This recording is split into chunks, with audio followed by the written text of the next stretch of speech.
Olá, amigos! Quando aprendemos sobre a história da Europa, foi muito complicado, mas foi muito interessante.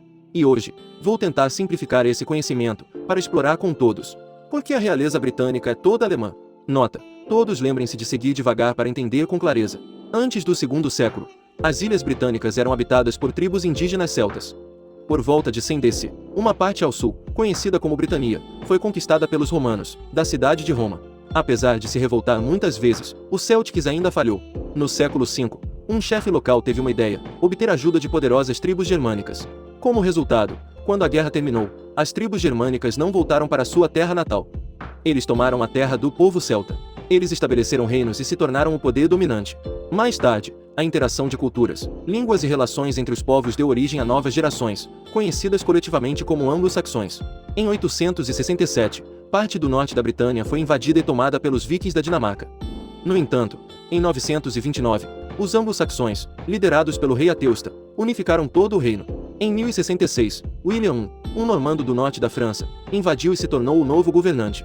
Durante o curso da história que se seguiu, a maioria de seus descendentes se tornaram reis da Inglaterra, um após o outro.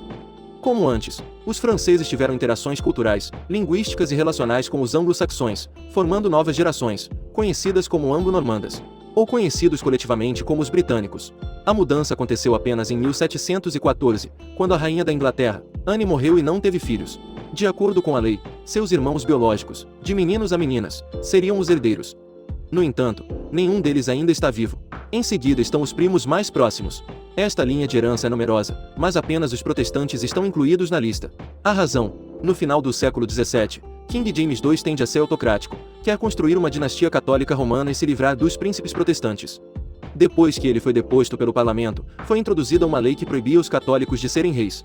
Por essas razões, a sucessora da rainha Ana foi sua prima protestante Sofia. E o que é interessante, é que ela se casou com o duque de Brunswick-Luneburgo, um dos pequenos estados do Sacro Império Romano, que consistia principalmente de alemães étnicos. Depois de assumir o trono por 2 meses, ela faleceu. E ela cedeu o trono a seu filho mais velho, George I. George I tornou-se rei da Grã-Bretanha e duque de Brunswick-Luneburgo. A partir de então, o processo de germanização começou a acontecer com os reis britânicos. O Sr. George I casou-se com a Sra. Sofia Dorothea, do Principado de Brunswick-Luneburgo. E eles deram à luz o Sr. George II. E ele se tornou o próximo rei. E o Sr. George II casou-se com a Sra. Caroline de Ansbach, dando à luz o Sr. Frederic. E ele é o herdeiro. Continuando, Frederico casou-se com a princesa Augusta de Saxe-Gotha. No entanto, antes que ele pudesse assumir o trono, ele morreu. Seu filho George III foi coroado. E assim, por muitas gerações, cada rei sucessivo se casou com uma esposa alemã, pertencente ao Sacro Império Romano.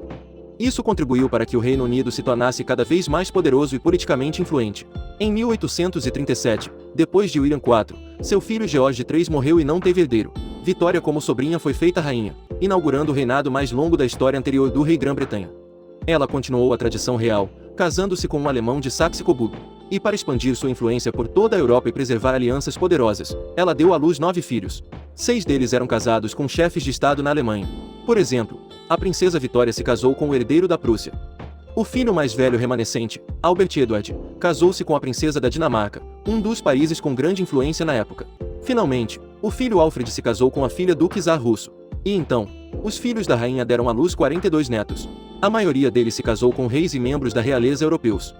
Após sua morte em 1901, Vitória foi elogiada por sua contribuição para o aumento da influência da Grã-Bretanha na região e foi apelidada de Avó da Europa. No entanto, todos os seus esforços viraram fumaça durante a Primeira Guerra Mundial. Naquela época, neto da avó, o imperador alemão, Guilherme II era aliado dos impérios austro-húngaro e otomano. Lute contra o lado britânico, que tem o neto George V. A França e a Rússia tiveram seu neto Alexandra Feodorovna, esposa do czar Nicolau II. Então, de certa forma, esta é uma guerra entre os descendentes da rainha Vitória. Deixou dezenas de milhões de pessoas mortas e pessoas miseráveis. Após o fim da Primeira Guerra Mundial, as monarquias na Europa também entraram em colapso e perderam todo o poder. Toda a existência depois disso é apenas um símbolo.